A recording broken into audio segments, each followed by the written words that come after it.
Welcome back, and thank you very much indeed for your time. This is TV3 New Day, and I'm lovingly clothed by Grandpa. Grandpa is in Dansoman, right by the roundabout. Yeah, so you call Grandpa this morning on 020-985-5696. Again, 020-985-5696, and Grandpa will sort you out. Belated happy birthday to my better half, my special wife, my loving wife as well, Mrs. Regina Nana Yabia Mahus. Yesterday was your birthday, and we love you from all Brimpong and I. Well, so special one from me to you.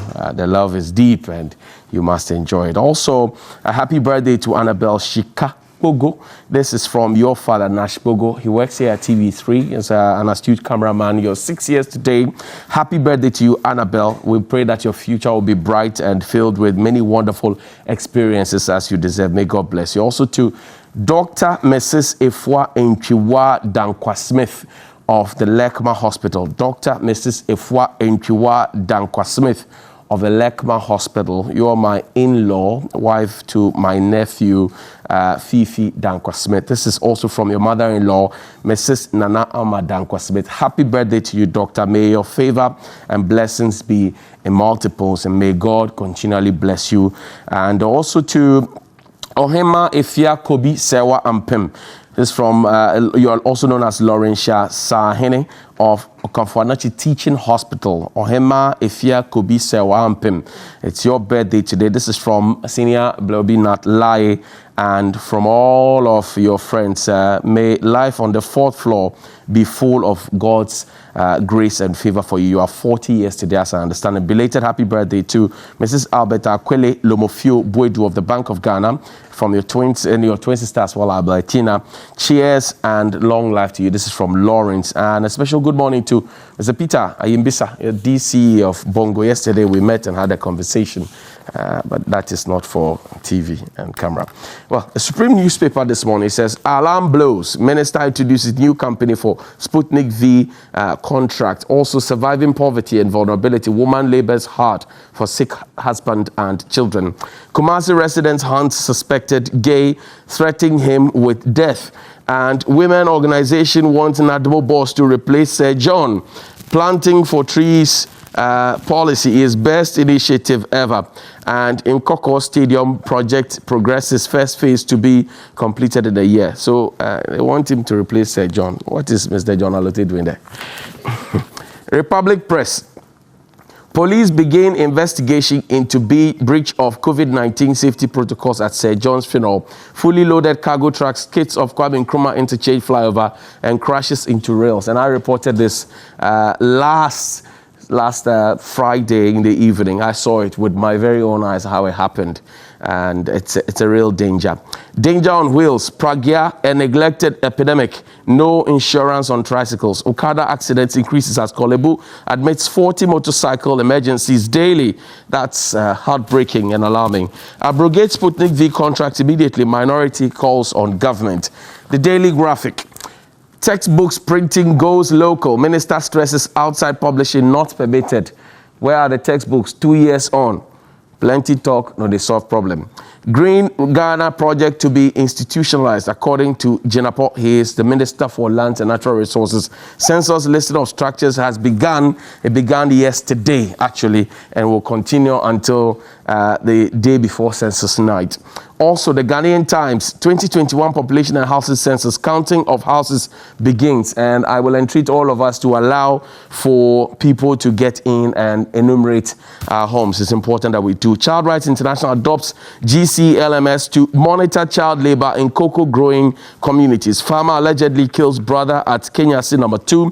And no standby generator at Kaswa Mother and Child Hospital. Doctors forced to use torchlight, phone lights for delivery operations during power outages. Oh, Yanum Ebibiman. Daily Guide. 5 Gimpa robbers grabbed, 1 shot. And that syndicate on the Gimpa stretch been throwing stones into people's vehicles. Yes, 5 of them have been arrested. Robbers on rampage, attack near police headquarters. And that fire went off there. Railway thief busted. No Hajj for Ghana and others. And AG backs justice for all. The Finder newspaper. World Bank supports Ghana with $200 million to procure COVID-19 vaccines. Ghana on UN Security Council to boost peace security in ECOWAS. Congrats to us. Nanado plants Tree of Life as Green Ghana takes off. This happened last Friday. 3 firms to supply over 20 million COVID-19 vaccines, comprising Sputnik V, Johnson & Johnson at a cost of close to $300 million. Asante Henning commends board and management of the ADB. And the BNFT is our final one this morning. Lawyer Sosu writes, emerging state of insecurity on the African continent is the MP for Medina, and he has written that there's also Maritime Authority, a move to enhance policing of nations' waters there. Fertilizer smuggling to Togo, Burkina Faso threatens planting for food and jobs progress, and export processing zones need comprehensive national policy, said. Netherlands ambassador pays courtesy call on the BNFT. This morning I've been joined by 2 of my former MPs, favorite friends of mine as well. Mohammed Abdulaziz is the former member of parliament, I must say, for the Mion constituency here up north, and also Isaf Husseini is a former member of parliament for the Okayekwe North constituency in the Greater Accra region. Gentlemen, welcome. Good to have you here. Thank you. We have started doing the listing. Mo, you start for me first in a language your people understand. Let them avail themselves for the census that's about to happen, the enumeration and all of that, in a language that they understand. Pour Dagbanzaha, Kapore Mianzaha, Kayarawani, Gomnantini United Post Sociale, ne Wakalta Ghana Cellular, the Yaraban Shao Dempile. Den zo te pensere selo zaha ne be kwamba maka non zaha ne dana de nyala ben sha government ne United nan en kal selo bambe tengban wane ka kale tun sha ben tum na ben sha ben nan da den kulian nan ka government ya mala sabo zan pat la dibo beti la gun polo ko mi da dam biel kan le den beti Ghana tengban puni den zo te pour so kam ka sorba ne be kwamba maka non zaha ne dana bit kana yalam bit kana te boha ayule ayuma aben shakam yalamba diamant ne nyeshale den ya nanka Ghana ti man la sawo temmi temande ti la sabsham ne ko malhaba shalamba nan zan son dagban kazan son mion zaha. I'm done. Thank you. Fuzeni, in a language your people understand. Right. Afshafoni etiefu anope etiamo. Na de ye kan say aban astati dwumedie bia ye pese hu nipa dodo a ewo ekrum de tie ne say omai bia no efiedu bia no o say ye kan amanfo na de ntia ye kan amanfo ne say na aban so etimi aplan say nipa dodo say na wo brono ha na nipa no wo brono ha so modwumadie ni ana say omu fie de omu hia bibia ye hu nipa dodo e wo ho na eni betimi aye nhihye a ebetimi aboa omuso omu tibie mu nti esremo amanfo start be bia otie bia so oti efie mu so oti kiosk mu so oti container ba betro o da no ho ne ya make se eda eye kwesi ada ebe anadwo ye kan nipa ye nim se nipa eti ha na yetimi ehu ye nyina ya dodo na aban eye bibia na asaban eye nhihye bia yetimi ehu nipa omuti omuso omufie de omuhia na yetimi edi yema no akoso nti yesramo obi bia ba ofie anye bibia ehu bia yepese ehu nipa dodo omutibie na ye nhihye a yetimi aye nhihye a betimi ama omuso omu life yetimi akoso enti dwumedi aye dia yesramo ama ye nyina ye mmoa na sa dwumedi ntimi enwe perepere yo na chese aban so ntimi enfanche de dwumane de hihye mu pia ono ham pia akane wo won kane wo he bona afi ni ke no ya nuchumo baba ni ma ba ye hie akane mo femo o mo femo hia otu wo ka wa akane mo femo no ke ohia wo mi ka keshi ana akane ame mi enfita he ke ofita he ni eyemu call obemi hu e ba tofa the wo call here wo me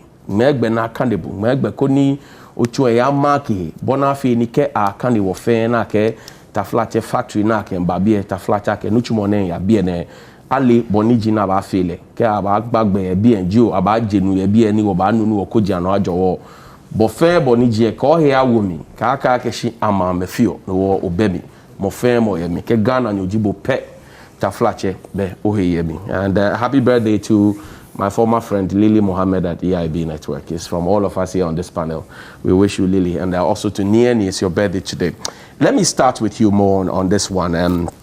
And the guys at NAPCO, the guys in Youth and Afforestation, and some others have been inundating our WhatsApp lines and, in fact, my personal page to talk about how for some time now they have not received their monies, and they are complaining also because they claim that there was some portal for permanency that was created to allow for them to get jobs, but as of now they are not seeing the way forward. You being a former member of parliament, I'm sure you've had calls as well. What is on your mind? How do we forge forward and shift the paradigm? Good morning to you, Johnny. Good morning to my friend and brother I haven't seen in ages. Hussaini, I haven't seen Hussaini for a very long time. But I want the deep laughter. But to the issue that you table for discussion, the issue of NAPCO beneficiaries. Youth and Afforestation as well. Well, prior to the December elections, we had made it very clear that some of these issues were political vehicles that were targeted at winning an election. And elections are over. Some 6 months or so after the elections, the beneficiaries are complaining. NAPCO, right from the onset, we all knew that it was a political vehicle. It was an attempt by the ruling MPP to be able to carry along some youth in this country. And same thing for youth in afforestation. These are young guys who have been recruited into these institutions.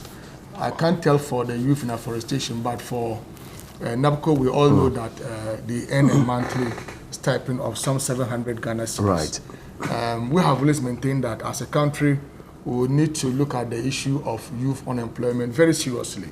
We should stop using the stopgaps. You know, the National Youth Employment itself, that was started under President Kufuor, was just to give a temporal relief to these unemployed youth. And I don't think that that is the way we should be addressing the issue of youth unemployment. We should be creating an enabling environment for the private sector to thrive and employ the youth of this country. We've all come to understand that the public sector, as we have it today, our national pairs will not be able to accommodate a good number of them into public service, because we are talking of a country where you have less than 700,000 public servants, and yet you use more than 50% of your domestic revenue for compensation. And so it is very clear for all of us, irrespective of our political ideologies, that the best way to go is to empower and create the private sector to be able to offer job opportunities to the youth of this country. Now, when you have a president and a government that is only interested in the next elections and not the next generation, this is what we see, that they create a vehicle that would woo the youth into voting for them. And once the elections are done, why? Prior to the elections, we didn't have this complaint of them not being paid. I mean, they were paid on time prior to the elections. President Akufo-Addo and his ministers should be looking at these young ones as their children. Would President Akufo-Addo want same to be done to any of his daughters if they were unemployed? The last time Mr. Kenofreta spoke in Parliament, he had mentioned that 97,373 people have benefited from this.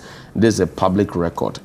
For government to be able to bring 97,373, that's not an easy thing to do, is it not? You see, we need to be very candid with the records. How do you mean? We were made to understand that about 100 people were employed into the NAPCO. 100,000. 100,000, sorry, 100,000. It is very clear that the number is far, far less than 100,000. It's 97,373. That is not even true. Ken Ofurata was not being truthful. He spoke in Parliament. He understands perjury. So what's the correct number? Please, let me interrogate. You see, government officials, especially Fuseni, was in Parliament with me and would know that there were many instances that they came to give answers to questions that you could tell that the answers were not unnecessary. No. Some of these things. You would have your time. Hold on. Just take it easy. So, Aziz, you are challenging. Aziz, hold on for me. You are challenging the numbers, the figures that Mr. Ken Ofurata mentioned in Parliament. Yes. 97,373. That's what is in the record. Yes. Covered by the Hansard. Yes. You say that figure is not correct. Yes. He spoke under oath. What is the correct figure, as you know it? When you look at their own budget for 2021, they provided 400 million Ghana cedis for payment of NAPCO beneficiaries. If you divide 400,000 by 700, you don't get 100,000. That's very clear. That is their own budget statement. Okay. And so you can tell. And even could that also explain that some people may have moved on, some may have gotten permanency? So you see, that is where the questions come. That as we speak today, how many of them do we have on board? Okay. And I'm saying that if you divide 400 million by 700,000, you don't even get anything close to 60,000. Right. Far, far less. And so I doubt those numbers. It's not true. But beyond the numbers, the substantive issue is what I talked about. Which is? That we must be looking for vehicles that can provide permanent jobs to the youth of this country, that can earn them decent incomes. You and I know, yes, 700 Ghana cedis. If you were living somewhere in Adenta and working at TV3, just imagine, I mean, how much you spend to pay yourself to work for a month. And so we must not just be looking at jobs, but jobs that would earn them decent income. And so NAPCO beneficiaries, I'm sorry, President Akufo-Addo was only interested in your vote. Why? Prior to the elections, all these people, youth and afforestation, NAPCO, youth employment itself, they have been paid on time. What has changed? COVID. Oh, we had COVID for more than a year now. The fact of the matter is that we are done with the elections. They don't need them again. President Akufo-Addo will not be seeking a re-election, and so they can go to hell. That's all that he's But that's not fair. You're overstretching this matter. You see, don't expect that government officials would admit to what I'm saying. But they know. I'm saying that just some 6 months back, they were being paid on time. What has changed? The only thing that has changed is the fact that we are not going for an election at least in the next 3 to 4 years. Okay. So that's a fact. And we believe that, look, why? Your story said that they had even created a portal that was going to migrate them to some permanent jobs. What has happened to that? And why do you even bring a policy like NAPCO and you don't create a source of funding for it if you are committed to it? We are saying that for a government to bring out a policy, either free senior high school, NAPCO, youth and afforestation, you must be able to secure a reliable, continuous funding source for it. Once you don't do that, the issue of commitment is questioned. Okay. And so minority or the opposition has very little to do than to let them know where they are. Okay. And that they should direct their anger to the Akufo-Addo government. Okay, so this is a message somebody sent me on Facebook. It says, please, I'm a NAPCO trainee. Please, I wish to talk to you just so that you can voice out for us. Prior to the elections, government promised us permanency, but up to now, we have not heard anything. Please, kindly speak this issue for us, sir. We are struggling with very poor payment system. And they say from April, May, some in March, so March, April, May, they have not been paid their stipends.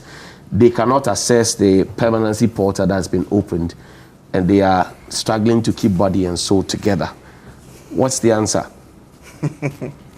Well, Mr. Hughes, good morning to you again. Good morning to my friend Aziz. I was hoping that he would have turned Would have changed it by now, but it looks like it's still the old order. Aziz, I think we should actually move on from where we are. I mean, this is it. But you see, I don't understand. When Aziz said that those were vehicles meant to execute the elections, I mean, he's very wrong. I mean, NAPCO, I think, started in 2017 or 2018, thereabout. The afforestation program has been running for 2-3 years back, so I wouldn't see how they were vehicles for elections. But this was a need that we identified whilst we were in opposition, and whilst we came into government, amongst other social interventions, we knew that jobs were actually a problem, and we identified it as a national security issue. And so immediately the government had to do something to actually help the situation. You see, NAPCO, you can say whatever you like about NAPCO, and you can state the typical guy from, as is mentioned, who lives in Adenta and works in TV3, his transportation. But there are also people who live in Achimata and they walk to the schools that they teach, that they don't have to incur any transportation costs. And I'm sure that people of the sort will be by far the majority under the NAPCO program. You know this for a fact. You know this for a fact. I know this for a fact because with the postings, it was localized. It wasn't a national posting where somebody had to relocate from, let's say, Accra to. It was local, and we looked at the local needs. A lot of these people, they work with their local assemblies, and they are in the departments. You see, when we came into government, unemployment was a huge issue. And we had to do something about it. One intervention, NAPCO, created jobs for close to 100,000. 100,000. So is it 100,000 or close to 100,000? You see? This 100,000 graduates had been sitting home. Some had been sitting home for 6 years. The number that Ken Oforiatta mentioned in Parliament was 97,000. That was in 373. That was what, for 2021? 2020. Given 2020. Right. I am saying that at the time this policy was rolled out, it was very close to 100,000, about 99,000. And you know, it's fluid. People get better jobs, they get better opportunities, they leave, others get permanency where they work, and all of that. You can say whatever you want about this policy. And as to the aspect of them being promised permanency in where they are, we have an issue. As a nation, we have an issue. Well, look at the rigidities in our budget. There is no physical space in our budget for us to grow the public. Aziz, you're a good friend. Go ahead. Go ahead. You see, there is no physical space within our budget for us to continue growing our public sector employment opportunities. And in fact, research will tell you no nation is able to develop by just growing your public sector. So what are you saying? We look for opportunities. NAPCO was supposed to give them opportunity to upgrade their skills. We've gone to university. Maybe you read the arts or you read something, but NAPCO is giving you the opportunity. Go back to work. Go learn some additional skills, whether being soft or hard skills, that will make you employable. NAPCO had options to even train people to become entrepreneurs. This is what we have to be following up. The entrepreneurs under the entrepreneurial scheme module. Where are they now? What sort of support do they need? These are issues that we need to address, and they are real. We can't sit here and think that, every policy government runs is going to end up 100%. No, there's always opportunity for us to be evaluating and going back into the system and making the policy better. Now their money. It's real. I mean, these are real issues. As to whether they are being owed, there was a way of paying them. So I think that. So what changed? What changed? I don't think that the way they were paid from 2017 to 2018 is changed significantly from what it is today. Okay. It always been like this. So what is holding the money then? What is holding the money? Like you mentioned, we are not in normal times. At the time we're ruling out issues like this, we didn't expect to be hit by this almighty gargantuan COVID thing that actually derailed, and it has derailed every economy. So we have to be creative now to be able to actually plug all the holes that is being created by COVID. I am sure that they should be patient. Okay, so over time, all of this will be. For me, I know you have written something. If prior governments, like we had the NDC in government from 2009 to 2016, if they had brought up policies like this and given the youth opportunities, we wouldn't have had 160,000. Did you not? 160,000 sitting idle, waiting for opportunities, which has been created by the new government of the Did you not inherit Ye and some other equally you-targeted initiatives? Certainly. Ye was in operation. But even at the time that Ye was in operation, there were 160,000 people outside of the Ye who were unemployed and who were looking for employment opportunities. Okay. It meant that even if Ye was being effective, there were still 160,000 people outside of Ye who needed the opportunity. And those were the opportunities that the government of the New Patriotic Party created for this. So more raises a point about dedicated funding to sustain an initiative like NAPCO. Exactly. Now, I've been looking at the NAPCO structure, and I've seen that they have what they call Revenue Ghana. I spoke with Mr. Kofi Nti when he was boss at GRA, Commissioner General. Yeah. And he had mentioned at that press conference that Revenue Ghana was supposed to widen the tax net by bringing in largely the informal sector. So this morning you find the NAPCO beneficiaries who are with Revenue Ghana go to a construction site. They are taking tax from the mason, plumber, carpenter, everybody else. And they are there to widen the tax net. If we use the 100,000 NAPCO beneficiaries figure, and we're paying each of them 700 cedis, multiplied by 12 months, we are paying 840 million cedis every year for NAPCO alone. Now, are we getting the value for money, a return on our investment, so that this problem of they not being paid for 2-3 months would have been a thing of the past? How relevant has been Revenue Ghana? It is a real issue that you have raised. As I sit here, as to how the NAPCO trainees have impacted on our revenue, I think maybe it's something for us to look at empirically. Where were they deployed? What has been the effect? It's something that we need to interrogate and see how effective they have been. But like I mentioned earlier on, GRA was not the only opportunities they got. Right. There were entrepreneurs. There was a scheme on entrepreneurship.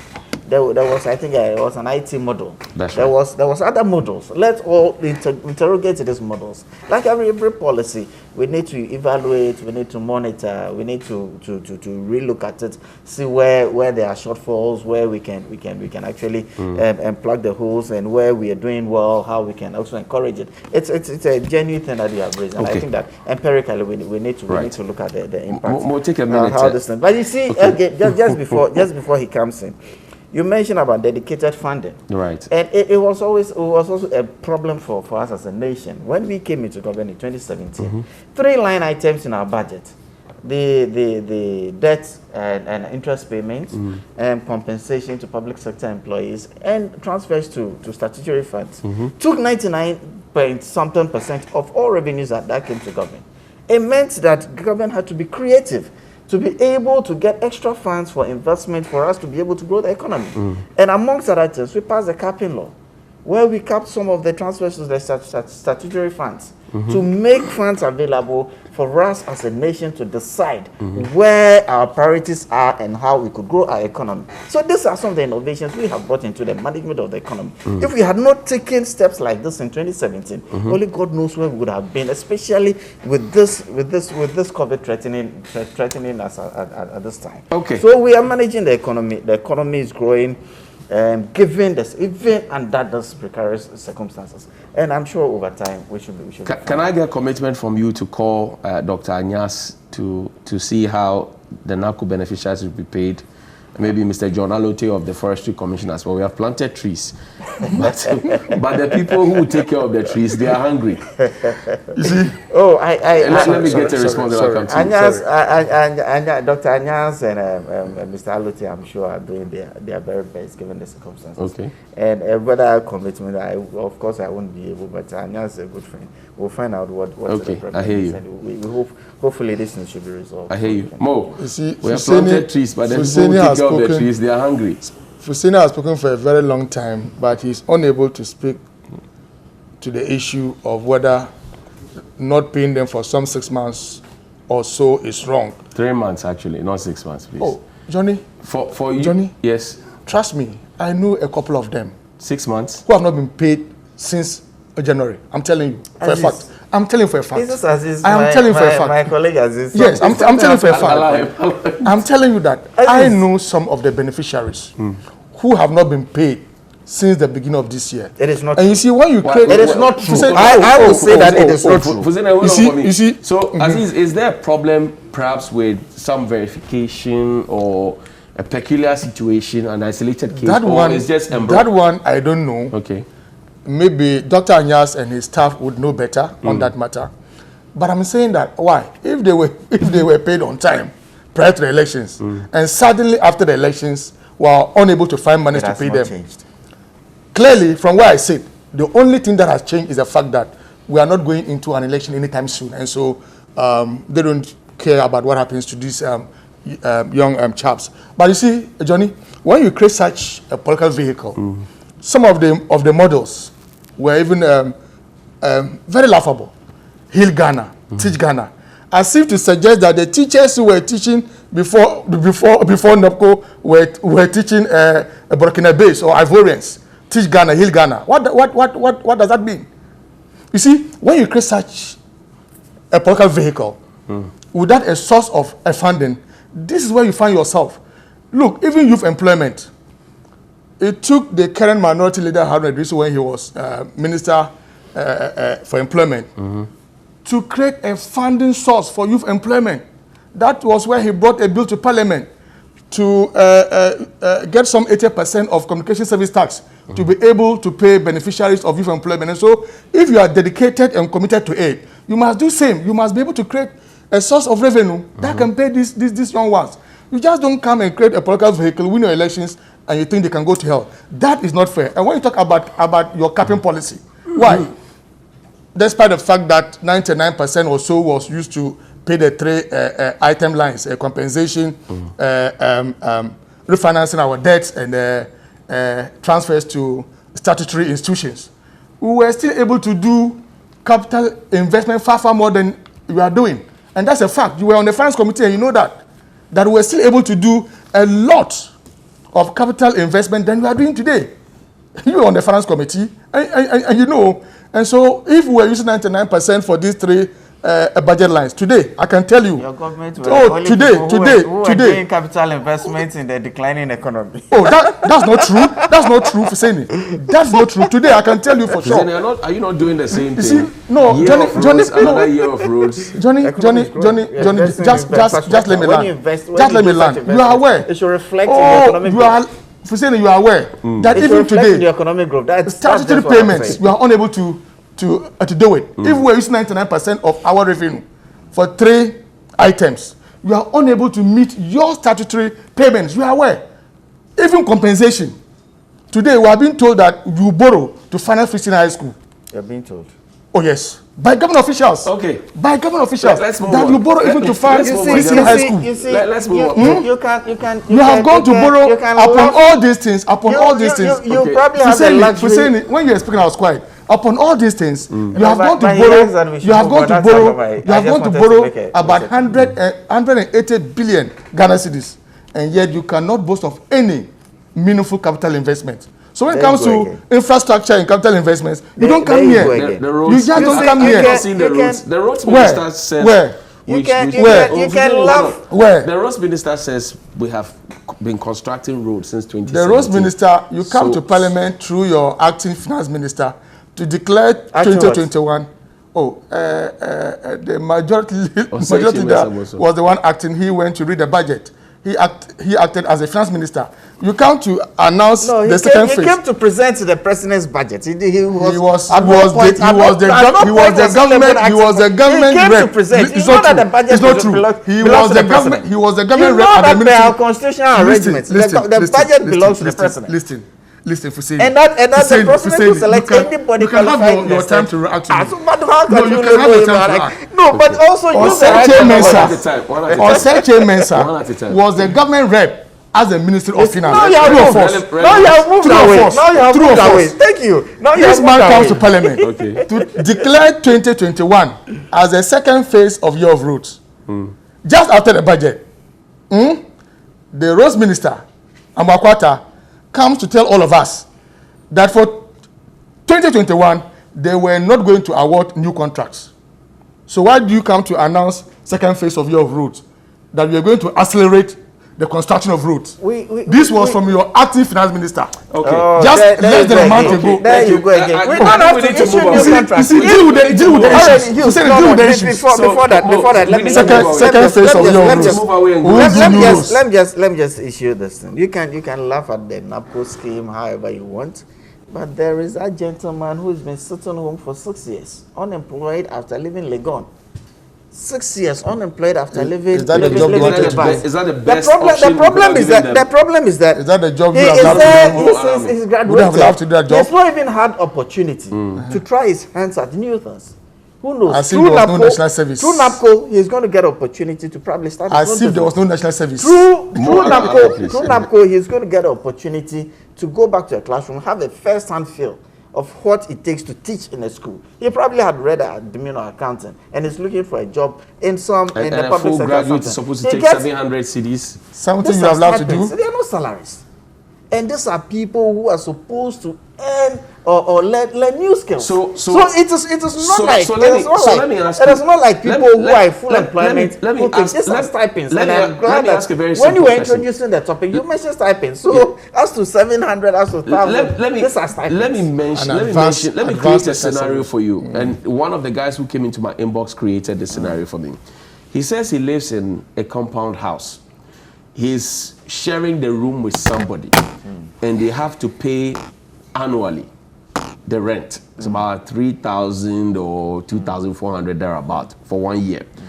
Now, for the past 3 months, he has not been able to contribute for electricity and for water.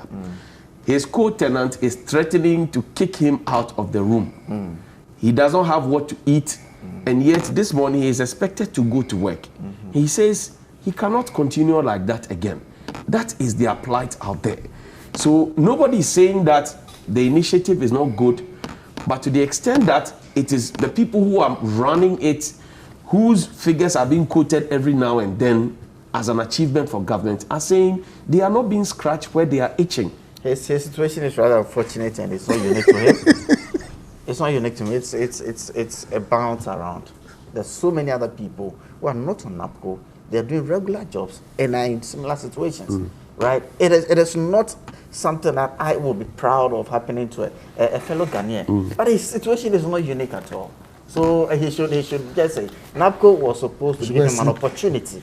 Within this whole regularization of their employment, who knows? He might get to a state now, he might get assumed into some institution. They can't even access the portal. And be able to you know, these things are controlled. You sit here to tell us that we cannot grow our public sector. So it has to be controlled. We can't just sit and open a portal and allow 100,000 or 160,000 people to get on the portal. 160 from where? It's going to throw. 160,000 from putting where? Afforestation and NAPCO together. Hey, Fuseni. Is afforestation also giving opportunity for permanency? 60,000. They're also giving opportunity These for people are permanency. that I can sit here. Yeah, so you can't. These people are promises.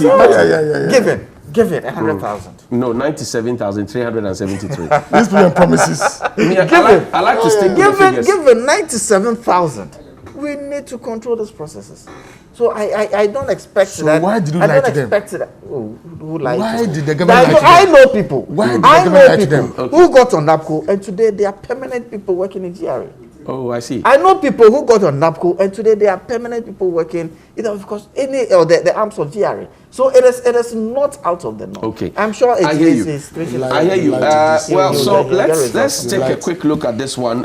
Issues of security. We recently launched a national security strategy, and even though questions have been raised about some of the base documents that were used, because some 2014 figures, for example, for the numbers of small arms in circulation was quoted as basis, and some have questioned that, look, this cannot be what it is. But we also heard of a robbery attack around the police headquarters of no less a place. A forex bureau was robbed in broad daylight. The people were shooting just diagonally opposite the police headquarters, right opposite the fire service headquarters, within a 300-meter radius of the National Bureau of Investigations or National Investigations Bureau. There are about 6 or 7 embassies within that corner. There's a prison headquarters by that side. There's a police headquarters.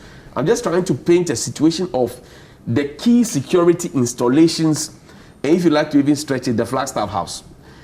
People are too brazen now, sit on motorbikes, attack a forest bureau, rob them, and shoot guns in broad daylight, and up until now, they have not been arrested.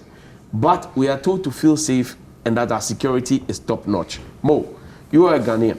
You are a former member of parliament. I don't know what to think now, honestly. Well, I'm yet to have the full benefit of the document. I can share it with you. Exactly, exactly. That was launched. But you see, it goes beyond just launching a document or a strategy. Most of the issues that we are dealing with in this country has to do with political commitment. Johnny, like it or not, the security in this country, to a very large extent, has been politicized, and that's what we must be dealing with. There must be that political commitment to deal with the issue of national security, especially around the time that we have the Minister for Defense, Minister for Interior, National Security Minister, National Security Coordinator, and National Security Advisor. Sometimes you don't even know how the machinery of security in this country is being handled. Too many of officers, and yet the problem is worsening. Now, we must, in drawing such a strategy or a document, I think we should be working towards some political participation of all the parties in this country. If the government of the day goes to do a document or a strategy on its own without involving other stakeholders, I think that is not too good. And look, whether you like it or not, this issue of vigilantes is feeding into our national security crisis. How do you know that? Oh, most of them, they caught some of them providing some security to people doing galamsey, and they will tell you they are from the Flagstaff House, they are from National Security. Guys. Oh.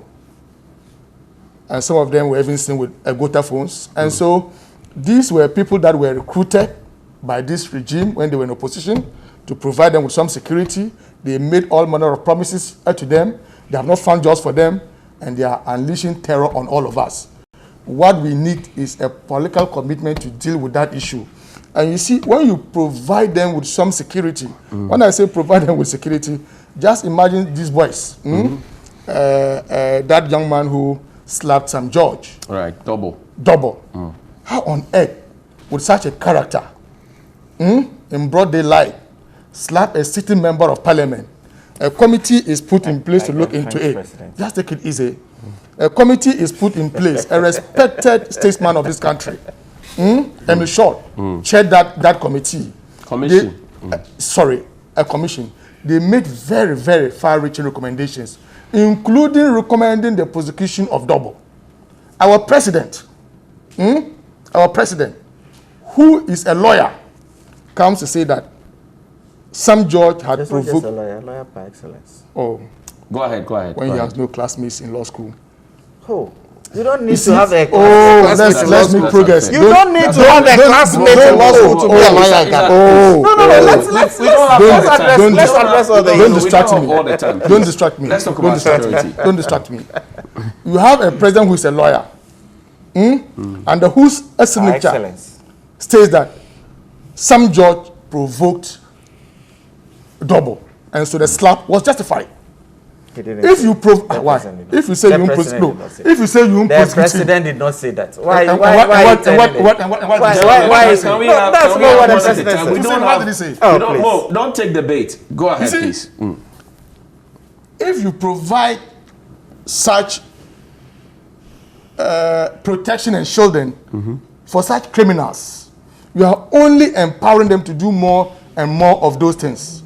And so all that I'm saying is that President Akufo-Addo, who is the chairman of the National Security Council, Dr. Mahmoud Bawumia is the chairman of the Police Council. They must sit up, they must stop the propaganda.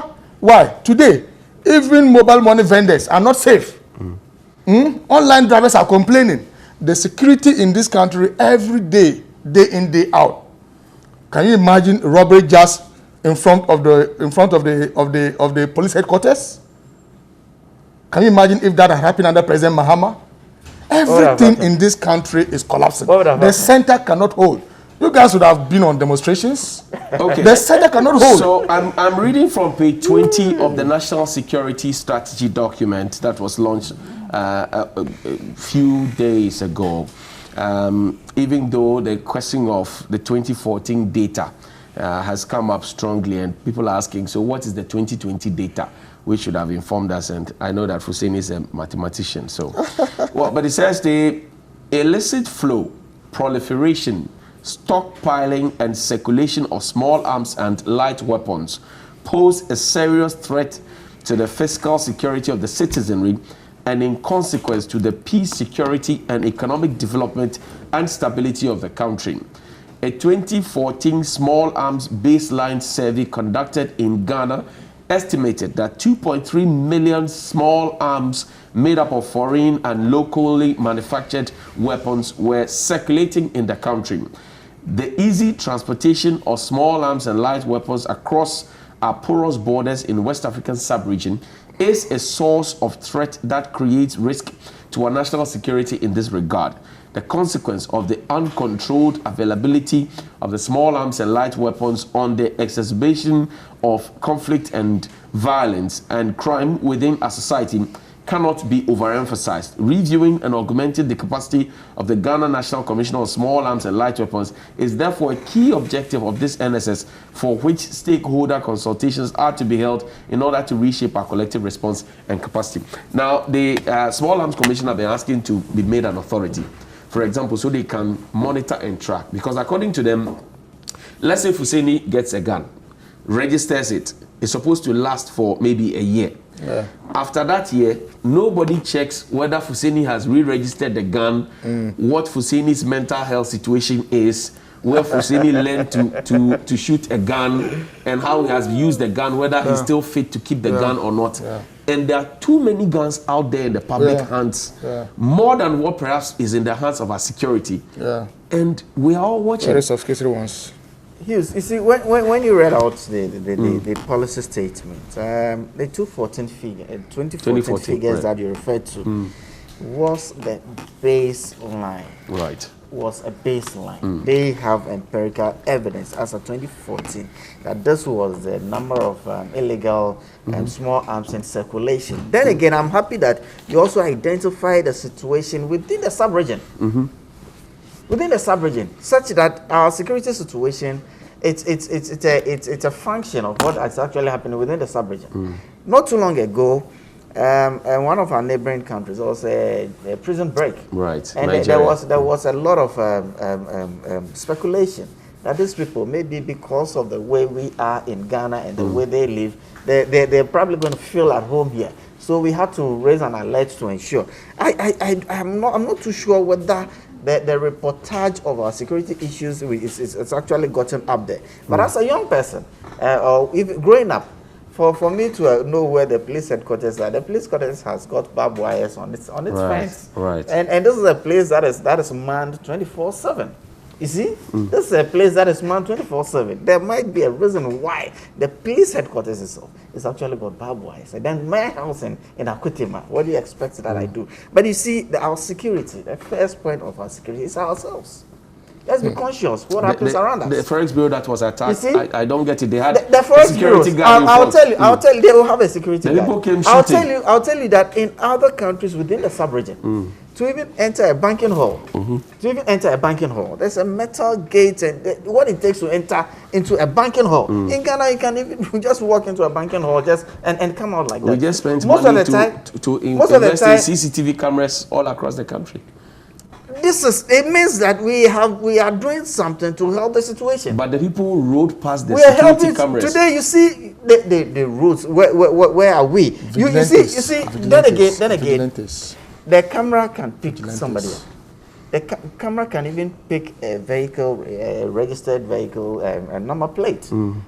How are we putting all of this together? It boils down to us knowing who lives where, who does what, who owns what property. It's all intertwined. But that's why you are in government. That's why you are in government. Oh, of course. You should also identify that since 2017, a lot of new things have been introduced to help the situation. To what? To the extent that one day I got home and in front of my house, on the pillar at my gate was a house number embossed on my house. I was very happy. For the first time, I have never experienced that. Now, when you look at 14 Awash Road, it is registered to my name as the owner of the property, so that if something happens in the vicinity, I can be contacted as the owner of the property and know who lives there. A lot of new things. That is why we are so dedicated to this cause to the extent of adding digitization. So I'm asking you a question. I'm saying that of all the new things that have been done, yes, including what do you call it? Investing in CCTV cameras and all of that. Yes. The video that was taken by that individual showed that the people finished robbing the Forex Bureau, sat on a motorbike, drove towards the Dankwa Circle that has CCTV cameras installed there in broad daylight. So and I'm saying up until now, it's been more than a week. Not a fly has been arrested. It raises questions. What I expect is that if the camera even picked the number plate of the motorbike, and if we had a very cogent system, we should know that that motorbike is owned by Fuseni Issa. Right. And this is where Fuseni Issa lives. This is what he does. This is even his next of kin. So we could be able to trace. But those systems are not built overnight. I am sure that if previous government had invested in our security situation like we are doing today, which everybody recognizes that today we are doing this investment to ensure that we are more secure than we were yesterday. So we will get there. We are not there yet, but we'll get there. So Ambassador Sampiale says this one. He says, are you surprised? The Nima police station opposite the private residence of the president was robbed. The police is keen in suppressing the free will of Ghanaians than protecting us. Our security is interested in election brutalities than protecting Ghanaians. Our security is keen in ransacking casinos than protecting Ghanaians. Our security and soldiers protect the Chinese illegal miners and jailing nationals. Even in Colombia and Ecuador, the drug mafia at its glory has never attacked a court in session. Even regional security coordinators have not been spared. Police stations are easy targets, but the CCTV promised by the Vice President are still not in place. If thieves are so bold to rob the police and fire service headquarters or places close to it, where else in Ghana is safe? That's what the Honorable Sam Piale is adding. Thank you very much, Mohamed Abdulaziz. We are done. Our time is up. Most grateful for your time. He's a former member of parliament for the Mion constituency, and also Issa Hussein is a former member of parliament for the Okayakwe North constituency. So we're hoping that you'll be deputy finance minister, given your background, by the way. I must tell you, we got a few of those messages. We still have a lot of opportunities. Hussein should have been deputy finance minister, but we have not heard. Good morning to you, President Akufo-Addo. and a happy birthday to Annabelle Shikakogo. You are 6 years today. This is from your father, Nash Gogo. Also to Dr. Mrs. Ifwa Nchiwa Dankwa Smith of the Lekma Hospital. You're my in-law, wife to my nephew Fifi Dankwa Smith. This is also from your mother-in-law, Mrs. Nanama Dankwa Smith. She's a lady, senior lady deacon at the Royal House Chapel. We pray that God will guide and protect your belated one to my sweet, sweet, sweet wife, Rejanaya Biama Hughes. It was your birthday last Sunday. And if it's your birthday as well, happy birthday to Lily Mohammed of EIB Network. From all of us here on the panel, we thank you very much and happy birthday also to Ni Ernie. It's your birthday. But remember that later today at 2 p.m., we will be converging at the Ghana International Press Center at 2 p.m. We're converging at the Ghana International Press Center, where the Honorable Ken Jirasa, former Deputy Speaker of Parliament, has a book launch coming up. It says, well, my defining moments, a journey from the village to Parliament. You want to be there because the Right Honorable Speaker, Aban Bagman, will be there. He's the guest speaker, and some other greats will be there as well. I'll be there, hopefully, to cover and also to be part of Active Society. We'll see you after the break. There's more here on Newday.